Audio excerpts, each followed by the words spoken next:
உயிர் காக்கும் இயற்கையின் பங்கு. இயற்கை இறைவனின் இணையில்லா ஓவியம் என்பது இயற்கை பற்றிய அழகிய பொன்மொழி. இயற்கை இல்லாமல் மனிதனால் வாழ முடியாது. நாம் அருந்துகின்ற நீரிலிருந்து உண்ணுகின்ற உணவு வரை அனைத்தும் இயற்கையிலிருந்தே கிடைக்கிறது. இறைவன் படைத்த அற்புத படைப்பே இயற்கை. என்ன அழகு, எத்தனை அழகு! கோடி மலர்கள் கொட்டி அழகு. இயற்கையாக தோன்றி வாழ்ந்து வளர்ந்து முழுமை அடைவதே இயற்கை. ஒவ்வொரு மூச்சு காட்டிற்கும் அஸ்திவாரமாக இருப்பதே காற்று. இயற்கையின் ஒவ்வொரு படைப்பும் மனிதருக்கு ஒவ்வொரு படைப்பை சொல்லித் தருகிறது.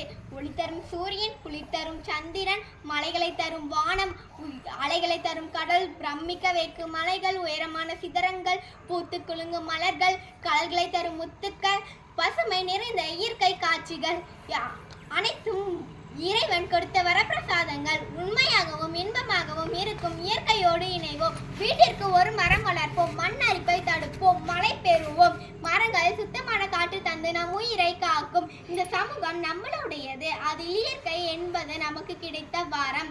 இறைவனாகவே இயற்கையை போற்றினால் நாம் வாழும் காலம் வரை சொர்க்கம்தான். ஒரு குடும்ப தலைவர் விழுந்து விட்டால் அந்த குடும்பம் மட்டும்தான் பாதிக்கும்.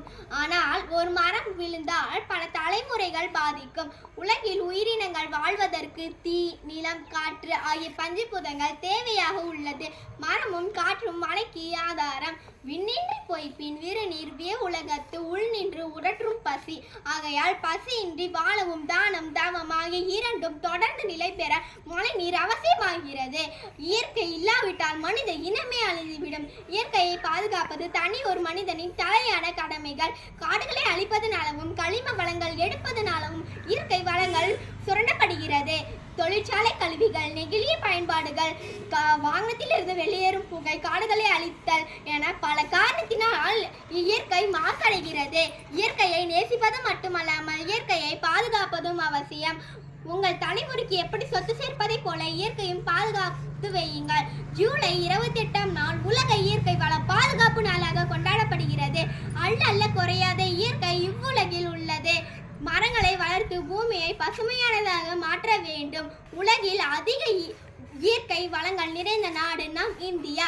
மரங்கள், காடுகள், புல் புதிர்கள், பூச்சிகள், பாலைவனங்கள் என என்ன இல்லை நம் இந்திய திருநாட்டின் தேவைக்கு மட்டுமே இயற்கையை பயன்படுத்த வேண்டும். எத்தனை எத்தனை அழகில் உன்னில், எத்தனை எத்தனை மகிழ்ச்சி எண்ணில், வர்ணிக்க வார்த்தை இல்லை என் வர்ண கோல பூவுலகே, ரசித்திட எல்லை இல்லை என் இயற்கை அன்னையே. இயற்கையை பாதுகாப்போம், நலமுடன் வாழ்வோம். நன்றி.